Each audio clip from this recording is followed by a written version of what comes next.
welcome to the Twinkle Star Dance podcast. We're so excited to have you here. For those who may not know you yet, can you share a little bit about Grace Kelly Studio and what makes your New Jersey beach town community unique? Well, I would say Twinkle Star makes our studio unique because we're the only studio. We have 8 studios within 2 miles of us. Oh, wow. And there's not that many kids, it's a beach town. We have hit an all-time high last year since surpassed COVID, really. So we're almost at 200 students, and it was years I was just trying to break 100. The studio I sold in Philadelphia had 500 students. So I found that the sweet spot for me is between 250 and 300 in order to keep payroll down, 2 classrooms in order to keep. The old studio had 4 classrooms. I didn't think it was that profitable as this studio, but definitely Twinkle Star has set us completely apart. When the kids come in, they get a little gift. Like you said, they get a little crown or a wand, and they get to take the little Twinkle, bear and bag in. And it's a game changer. I mean, that really has set us apart. All the teachers are doing the same stuff. The parents know if they're coming in to make up a dance class and another Twinkle One class, they're doing the same stuff. So the child's not nervous too much because it's the same music. So the child knows what they're doing. You know what? I love what you just said about having 8 studios around you, because sometimes the idea, if someone's looking to open a new studio in a new location, and you think, well, I better not put a studio next to that other one because all of the kids are already going to the other one. But really what sets us apart, or sets you apart, is you have the Twinkle Star program. So it seems like what you're saying is even being in close proximity to all the other studios has not really made a difference, right? You're still getting in those students. And can you say why you think that is? Well, for me personally, I've always liked a uniform. And with Twinkle Star, just the different levels with the different colors and the props, it just looks so clean and professional, and the kids are happy. I don't search at any of the other studios. I just have my, I do what's good for us. And whatever anybody else does is great. But, you'll see there's other schools pop up on your feed now and then. And all their pictures are who did it and ran. They're wearing basketball clothes and sneakers. And it just doesn't look like dance. Yeah. I like what you just said about the horse blinders. For anyone, this is like just listening to this, the horse blinders go on the horse so that they don't get distracted. I think sometimes maybe in our younger years, we might be, and if you're younger listening to this, that might be where you're at. But the truth is, all that energy is wasted because it doesn't matter they're all going to run their own race. If the race that we're running is to try to continue to bring in fresh dancers, they're always going to be under a certain age. In your studio, you've got your preschoolers, but what's your oldest dancer? Are they staying in with you, or how is that working for you? I have to be honest, it's getting rough, say sophomore year, because these parents are putting so much pressure on the kids to get into good colleges. And they have to have 1,000 things on their resume. So they have to have AP classes, which don't really matter. It's a shame to torture the kids that way. And then this club and that club and this club and that club. And they have to give up dance because what is dance going to be on their resume? Well, it's a lot on their resume, but we start at 18 months, which I think is important because just like you say, Tiffany, we got them first. We won. Yes. Yes. Yeah. If you can keep them though, if you're keeping them all the way, even through sophomore year is pretty good. Truly, if you think about it, I love that you're starting at 18 months because parents are, they're just eager to get their child out. But, you've had a really interesting journey as a studio owner. You successfully sold your previous studio before opening Grace Kelly Studio. Can you walk us through that transition? I wanted to own my own studio since I was in 3rd grade. It's always been a dream of mine. After I went to college for dance. When I graduated from college, I moved to New York for a couple of years and performed in New York with a small modern company. Then I moved home and I lived in outside of Philadelphia in the suburbs and just looked at, I was like, all right, I'm going to do it now. I had 4 jobs. I knew I could pay my rent with my other jobs and let's go for it. I started my first studio with 80 students the first year, which is pretty amazing, and sold it in 13 years with over 500 students, 4 classrooms, a retail store, and a homework store. And I sold it to one of my teachers, and she still has it. This is my 30th year brick and mortar owning a school. So then I was so burnt out at that time. I was like, I am never doing this again. You can have everything, take everything. I enrolled my daughter in a local dance school, and the school is fine. I really couldn't say anything bad about it. It just didn't feel like home. So I started small. I started only opening 2 days a week with Grace Kelly because I wanted my family to be the priority. And then the next year I opened 3 days a week. And then the next year I hired somebody and opened it up. And then now we're 7 days a week. So much of your story is like resonating with me right now, because I think, yes, my husband's from the Midwest. We moved to the Midwest to be closer to his family, which we love. But obviously, I miss teaching. I miss being part of the big studio. I miss seeing Tiffany in person every day. I don't know.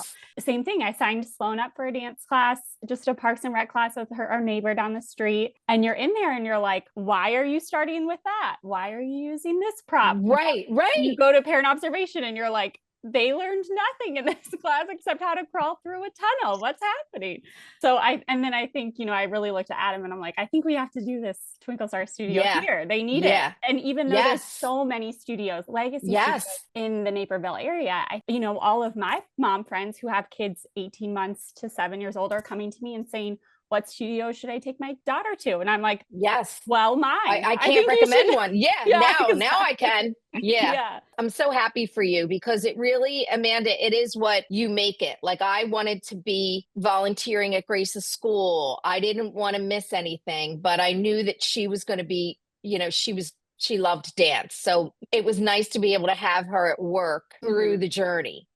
I'm really happy for you. It's going to be great. I know you had this huge studio in Philadelphia. It was obviously very successful, still very successful, and you've trained amazing dancers and things like that. But I feel like there was an intentional shift when you opened Grace Kelly. Like you're saying, you started small, you kind of scaled it up as it was manageable. So what were some of those like intentional changes that you made for this studio? I had to move my brother in with me. My mother, passed away when I was in high school. So my brother was diagnosed with terminal brain cancer, and I had to move him in with me during the last months of his life and be his caretaker. So that kind of took a while for me to open up Grace Kelly, was dealing with all of that.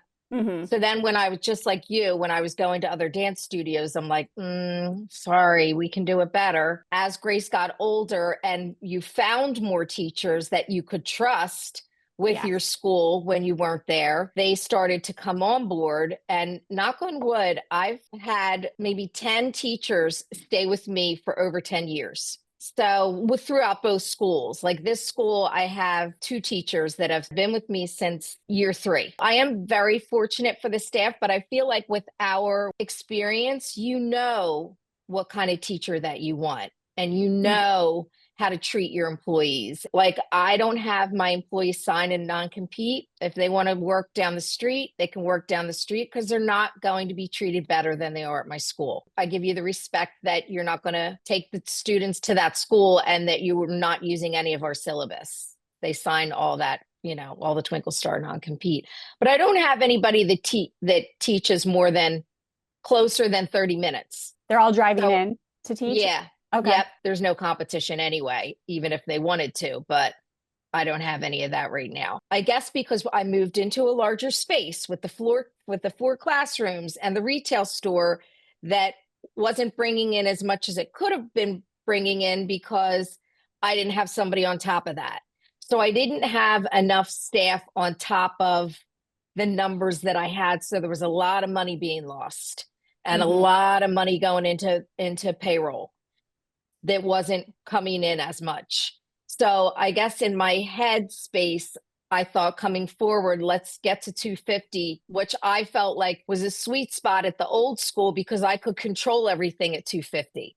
When I got to Yes. 500, I couldn't hire enough people to be in control of the store, to be in control of the costumes.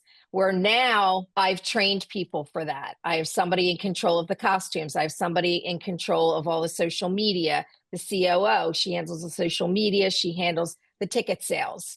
She handles everything that has to do with the beginning of the show. So I have more of a staff. I just felt like I was constantly on a hamster wheel with the old place, and now I've kind of streamlined it more. Yeah, but I love what you're saying about your sweet spot. And your sweet spot's going to change. And that's what I'm hearing from you. You Yeah. evolved as a person, Yeah. Your life evolves. Yeah. You had a child and things change. And maybe when you first opened your studio, you were dancing professionally and you were right out of college. And you might have had different goals, for yourself personally Yeah. and professionally. That resonates with me because, you really do change. Sometimes we think, okay, we're an adult at 18. This is who we're going to be for the rest of our life. But if you look back, that all changes with us. And I think our studio ownership changes. And the sweet spot is so good because it's going to change. Like that goal I'm hearing from you is like, it's 250 because 500 wasn't scalable. Like I don't love the word scalable because it sounds like very like cold and business-like.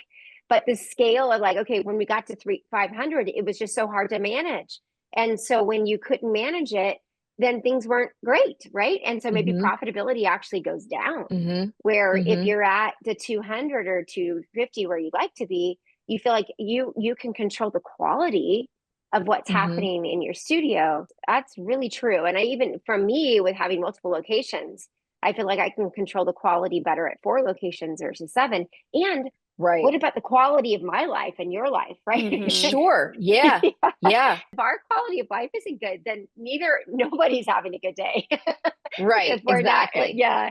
In what ways did your studio help fill the gap, when your daughter went to college, or give you a renewed sense of purpose during that chapter of your life? Yeah, it was great because I really started to go back and hit it hard again because what was there at home, right? So Right. I was able to go back and kind of pay attention to the movie nights more, the schools out camps and the summer camps and getting all the prop bags together and really helping the teachers more. So I was able to be more hands-on when she went away and didn't have to worry about, oh, we got to go to the swim meet tonight. So it was being able to be more present in the studio, which I wanted to be at that point. Yeah, and it's a choice. And I felt like it was for me when Hallie went off, my last one, I was like, okay, well, gosh, I've got a lot more time than I ever thought I've ever, because like you said, there's all those little things. Oh, she's got to be here. Or even if you're not driving them as they get older, you're still there, right? You want to be there and you're like, okay,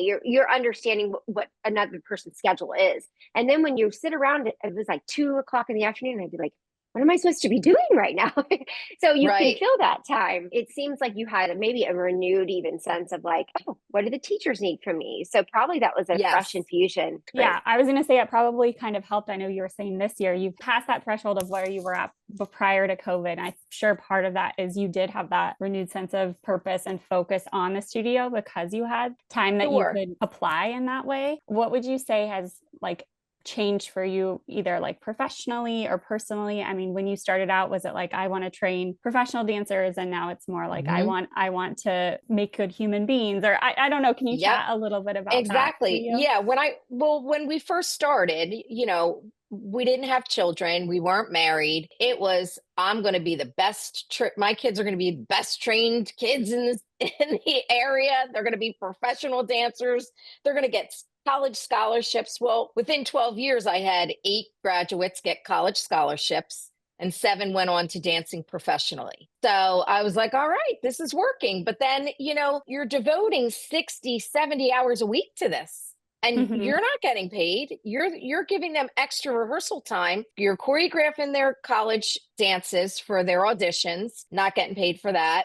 You live and breathe that studio. I did for 8 years. And then when I got pregnant, they got mad at me. The parents got mad because they're like, oh, wait, you're not here now? So definitely moving forward, I tell one of my students has a school now in Florida. And I'm like, you have to build this school knowing you're going to have a family and nobody works for free. Do not give anything away for free. And I spent years doing that. And then they expect it and they don't appreciate it. Yeah. Yeah, I hear that. I always tell people or studio owners, they will take as much as you give.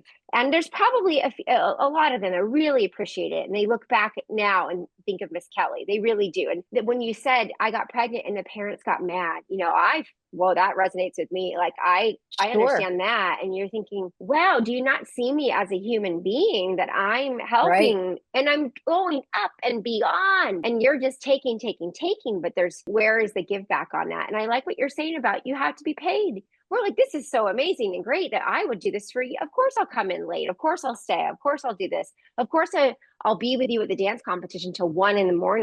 Right. To watch you do your solo. In the end, we do have to value ourselves. And if we don't value ourselves, and the people, our clients, our customers won't value us, and it'll be it is that boundary that I think is good. And I like that you tell people, that's what we have now. If we've been doing this for a long time, we have the wisdom to share. We've been there. Yeah. And don't make our mistakes. So when you said, I don't want to sound like to young studio owners that you shouldn't want to go gangbusters at the beginning and have that like energy of like, I'm going to make these dancers amazing, because that was a really good thing that you did. And I did the same thing. And sure. I look back and I'm like, wow, they were really good. And we spent a lot of time doing that. You did, I did. And so it's not that you shouldn't do that, but there's a trajectory as we get to where we are. And from our vantage point, we can look down a little bit and say, okay, that was good, but maybe learn a little bit. Looking ahead, what kind of legacy do you want to leave? When you have a studio, it's like, it's different than just having a job. But our studios, they create community, and they create these kids that you built at your former studio. I'm sure they remember you. What do you want people to say about Grace Kelly's studio? What kind of legacy do I want to leave? I guess just that a second home for all of the kids and the graduates, that how important Grace Kelly was in their lives through elementary school, all the way through high school, through all the good and all the bad, and how important it was. And they wouldn't want to do anything else with their free time than come to the studio and student teach and help with the birthday parties and dance. That's why they're there, because they love to dance. I think that's it. And sometimes we get so caught up in what's going wrong. How many students do we need? And we forget to look at what's really beautiful, which is the kids just being there and being a part of their journey. Sometimes the kids won't come out and tell you, this is my home away from home, but it is. Yeah. And when they look back, it's a big chunk of their life that we are impacting. And I think, I get emails from students that maybe even left on bad terms. Right. And that say, thank you for this. They think about it. They don't always tell you when it's great, but I really am so happy that you didn't just close your studio in Philadelphia and never open another one. Because, sometimes you think it would be easier, but you're continuing to grace, if you will, the people in your community and the teachers, at like where we are in our vantage point in our life. Now we have the wisdom to mentor teachers. Yeah. So tell me a little bit about that. How has that changed, how you manage people in your initial studio and how you manage them now? I don't think a lot of that has changed, because I don't ask anybody to do anything I wouldn't do. If I'm walking in the hallway and I see a piece of trash, I'm going to pick it up. I'm going to change the garbage. I'm going to wipe the windows down, the mirrors down. We all work really hard as business owners, and we expect our staff to work really hard. I'm not asking you to work any harder than I work. So my management style hasn't really changed. Twinkle Star has enhanced it so much because of us getting together and us having a syllabus. So we all know what each other's doing. We're all a team. Nobody's in competition. When I first was teaching for somebody else in my, when I first graduated, I had another job. And that owner would pit us against each other. Oh, I really liked Kelly's choreography this week. And, oh, did you see Mary's choreography? And you were like, my gosh, did she not like mine? Am I going to get fired this week? Or what? A lot of studios still do that. It's crazy. I really always wanted us to be a team together. The best thing we did 2 years ago was we all get together at my house and pick the June recital costumes together. This is our theme. Let's, who needs a song for jazz? Oh, we're doing Disney this year. Oh, did you think about using this song? Then they play the song. Oh, I love that song. All right, let's find a costume. Do you like this costume? So it really helped. We all help each other. The teachers appreciate that. They appreciate coming to work knowing that they're appreciated. I try to at least once a month write them a note or give them a gift card to a coffee saying, I saw you on the camera last week. The kids were really difficult. You handled that really well. I wanted to say thank you and, put a Starbucks gift card in there. So I really make a point at letting the teachers know how much I appreciate them. Because if they leave, guess who's in the classroom? Guess who does not want to be in the classroom? I really take a lot of time thanking them. Tomorrow, I'm going to be in on Saturday to do company. So I'm bringing everybody Starbucks for their in-between snack between teaching and dance company. I wrote 3 things down just because I know I'm kind of newer to this process, but I loved one of the first ones that you said was, I don't ask anyone to do anything that I wouldn't do. And I think Tiffany really modeled that for me as someone who, grew up dancing in her studio, but then also came back and worked for her. There were, if she's asking you to come in on a Saturday and teach daddy daughter dance for an hour and paying you to be there, it's because she's done that before. Or, if she's asking, like you said, to wipe the windows down between classes, it's because I've seen her wiping the windows down between classes. I think you also emphasize like building a team and that you have a clear mission and purpose that your group is, everyone is working together towards that common goal. When I was teaching with Tiffany, we had Tuesday teacher meetings. We did ballet class together. We were doing performances together. There were, birthday parties. And a lot of times after that meeting, even if it went 2 hours, we'd all walk across the street and go out to lunch somewhere just on our, on our own merit. But it does that like common goal. We're all on the same level as everyone, I think. Yes. Versus what you're saying, where you're kind of competing odds. And definitely there were some personalities in the mix that brought that to the table. But I think for the most part, there was a general consensus that like all of us are part of this team. And then I think what you kind of hit on at the end about like catching them doing something right, because I want to solve things. I'm so quick to say like, this isn't going well. This isn't going well. To catch them doing something right is maybe my area of opportunity for myself. And I always try the Oreo sandwich. I'm starting with something positive, then the negative goes in the middle and I end with the positive. So that softens them because they're going to remember the negative, but you're ending with the positive and you're starting with the positive. And I always try to make my staff feel like I'm one of them. Like they don't work for me, they work with me. And we are all a team. I just always wanted it to be that way. I didn't want them to feel like I was any better than them, or I was like, no, we're a team. The only difference is that if we're short 1 month, I'm the only one that's not getting paid. So it's really not as great as you think it is. And it takes time to, write a letter and let them know that they're appreciated. Because when are you ever told as a dancer, like your whole life you're training and you're constantly being told what you can do better, because that's the art. So rarely are you in class getting told that you're doing everything great. Now that we're teachers and educators, just being able to tell these dance teachers what a great job they're doing. Wait, what? It's so foreign to us. And we also do contests. Like I'll say, whoever gets the most students to sign up for a second class gets $100. And our goal is like 4 students. It's not a lot. They like that recognition and they like that little like, yes, I won. Yeah. We just had the Halloween contest, who had the best group number. And the group won $50. Second place was Starbucks gift cards and third place was a candle. We did this like little ghost trophy that the winners next year will have to bring back to the next winners. It's just little stuff to, keep them motivated to bring kids into the studio, because we can get them in the doors. We know that they'll sign up through the Twinkle Star dance curriculum. But how motivated are the teachers to teach that curriculum that day? That's what's going to get them to stay, is the teachers. It's true. Their energy kind of sets the tone for the whole class, the whole experience. Yeah. You know, even just if the teacher doesn't come out and like greet the dancer when they're arriving for the trial class and just Right. kind of, you know, has the door shut, whatever, like from that moment, that impression Yep. kind of carries with you, even though, you know, it's a great class. We know they'll love it. We know they'll sign up.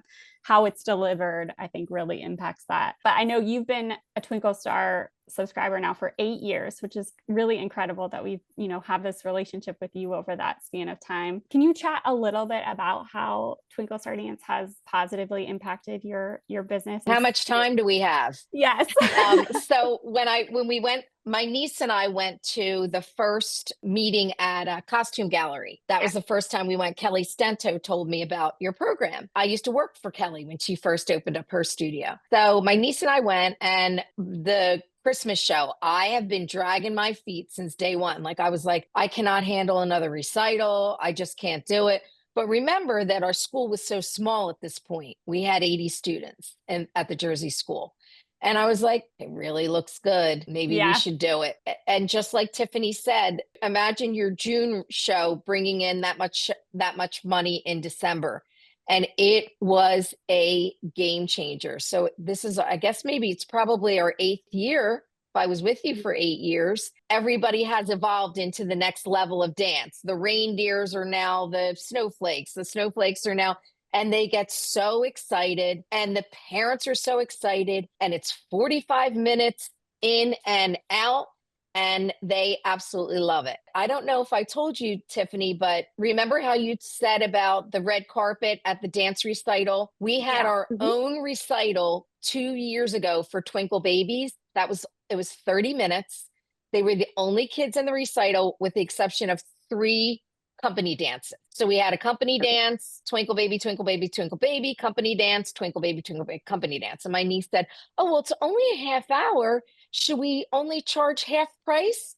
No, still a seat. We're still renting the show. In fact, they'll probably pay double for the show being 30 minutes if you really want to know the truth. Well, that Twinkle Baby show sold out. Pretty much like over 500 seats that we wouldn't have had at all. And I said to my niece, either this is going to be a game changer or it's going to be a disaster. So here we go. And it was a game changer. It was perfect. This will be our 3rd year doing our Twinkle Babies recital, the beginning of our recital day. And that was another thing that we learned from Twinkle Star, which was how to increase your profit, your bottom line, while enhancing everybody's education. I can't say enough great things about it. I really can't. That being in my 30th year, if I had this year 1, it would have been a whole different way my first studio grew. Well, we can't thank you enough to be a valued member for 8 years. And, you know, I think it also speaks to you as a leader to be able to see something that you think, oh, this could be good, and implement it. You're a very caring leader. You talked about how you manage your teachers and being their cheerleader, and that's wonderful. And that's why your studio is flourishing. But at the same time, you have to be decisive, and you have to be somebody who makes the decisions. I think that's the hardest part. That's what I'm hearing as your leadership style and the way that you've made decisions for you and your business, and ultimately the joy of the dancers. Thank you so much, by the way, for all the kind words, because, you know, I still run my studios just like you and other people listening, but I really cherish the time spending it with colleagues and people that, you know, because studio owners, you feel like an island. You just feel like, does anyone understand me? You know, teachers have each other. Yes. And we have, I don't know, this Twinkle Star program has pulled us all together. And just, I want to pivot a little bit to maybe some advice for other studio owners, maybe for studio owners who are considering adding the Twinkle Star program. What advice would you give them? Maybe considering some of the things I just talked about. Well, when I added the program 8 years ago, I was in the classroom at that point. So I was learning Twinkle Star along with all of the other teachers. Once again, I'm not asking them to do something that I hadn't already done. And just being able to have every teacher doing the same curriculum, knowing the next year, okay, I'm going to teach Twinkle Star 2 this year. Now I know what they already learned in Twinkle Star 1. Without this program, everybody's willy-nilly. They don't know that they already learned shuffle step. I don't know how you can run a successful school without this curriculum. I really don't, unless you have spent 10 years developing your own curriculum from age 2 through 14. And having the Twinkle Star program as an owner, especially a new owner, it allows you the time to do what you need to do your payroll, to do your advertising, meet with your accountant, clean your studio. Like, it allows you, instead of worrying about what all the teachers are doing in their classroom, knowing what they're doing in their classroom and giving them the tools to do it, and allowing you as the owner to concentrate on choreography for a competition team, if that's what you're doing, or advanced choreography for the Christmas show or the recital. Gosh, that's so true. I was talking with Tiffany yesterday. I'm like, the funny thing is, I thought I'm opening the studio because I miss teaching and I want to be in the classroom again. And I'm very quickly learning how that sometimes doesn't jive with owning a dance studio, because like you're saying, you're meeting with contractors, you're calling about permits, you're training teachers, knowing that I have like the Twinkle Babies and Twinkle Stars classes, and that I have a way to actually train those teachers and have that peace of mind of what they're doing in the class it saves you. Because I think if I didn't have that, my anxiety levels would be even higher, because I'm already freaking out about, like, I don't know how to build a wall. Was this wall built correctly? That kind of a thing. Right. Yeah. And I think also when you are in an area that maybe is saturated with studios or something like that, I think it does, the caliber of the class that they're getting sets you apart from what anyone else is offering in the area. We're doing marketing and I'm like, wow, we have 60 interested families that literally I can't even invite them to come and try the class, but from the images, the little videos of what the class looks like, the overall feeling of like, this is what your kid is going to experience. I think people connect with that, and that gets them in the door. And then you, like you said, you're feeding all your energy into making sure your teachers are giving a great class. They're creating that environment. And then, that's what's going to convert those students and get you to that 250 student mark. And the other thing that's great about Twinkle Star is the choreography. A lot of these teachers that you're hiring are right out of school, and they know a lot more than I do, because they just graduated. So they know much more than me. I mean, those 3-year-olds should be doing grand battements and double pirouettes. So in order to give them the teachers the choreography and say, okay, this is what they are doing. I'm sure your 3-year-olds could do more, but this is what our 3-year-olds are doing here at this school. It helps so many disasters on stage. My goodness gracious, of course they look horrible. They can't do any of this stuff, right? So it really, it helps so much. All of the choreography, it really allows you to relax as the owner and know that the music is proper, the choreography is age appropriate. You're not getting the young teacher who thinks that they know it all and can do better than you. Just prior to Twinkle Star, sitting in 3 weeks before the show, watching the dances, I was like, oh my God, what are they doing? And now having Twinkle Star, just not even having to worry about it. The syllabus, the choreography, the curriculum, the videos. As a brand new studio, you can't not do this program. And I did it without the program for 21 years. So if I was starting again, it would just be phenomenal starting with this. I really feel like I was in the same boat. Even though I'm the person who created the curriculum, I had to create it because I was in your shoes, where I looked out at the recital and was horrified. Right. And everyone's looking at me because I'm the owner.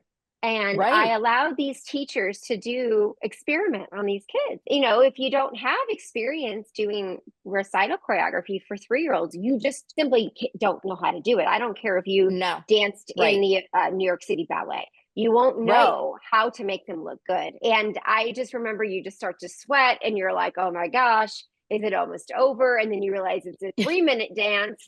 And then now they're running around the stage and everyone's shifting. And that's when I decided, oh, I have to take the reins here. And I have to, it's the multiple locations too. I have to make sure that everybody's doing something in their area. So I hear you. Some of the stress we have as studio owners really is the unknown. Is it going to be good? I don't know. I hope so. And maybe what you're saying is what Twinkle Star Dance has done for you is it's given you that peace of mind to know exactly what it is. And we know when we get to the holiday show and I look out on the stage, whether I've seen that class yet or not, I know for the most part what it's going to look like, right? At very least, they're not going to be running around the stage, or they're not going to be doing diagonal lines. That's an inside joke for studio owners. We have to laugh at those things because we all experience in them. And by the way, thank you so much. There is so much in this. Thank you. It's going to help so many studio owners and maybe even dance teachers. When you can learn from somebody's either experience or whatever, and then you can start at an elevated place. Sure. That's really good. And it's good for building community. So thank you again for your time. But is there anything right now, any exciting projects you have? I know we've been talking about looking forward, but any visions for the future, exciting projects that you have coming up that you'd like to share with us? I'm still working on building the school. Next year, I believe I'm moving to having my niece become the director of the school, and then I'm going to move into the CEO of the company. So I believe making that shift will allow me more time. But probably my next project would be to have all of my birthday parties in more of a curriculum, because our birthday parties are very successful at the school. So I just want to hone in on that a little bit more and work on expanding the one-day camp, because I feel like that's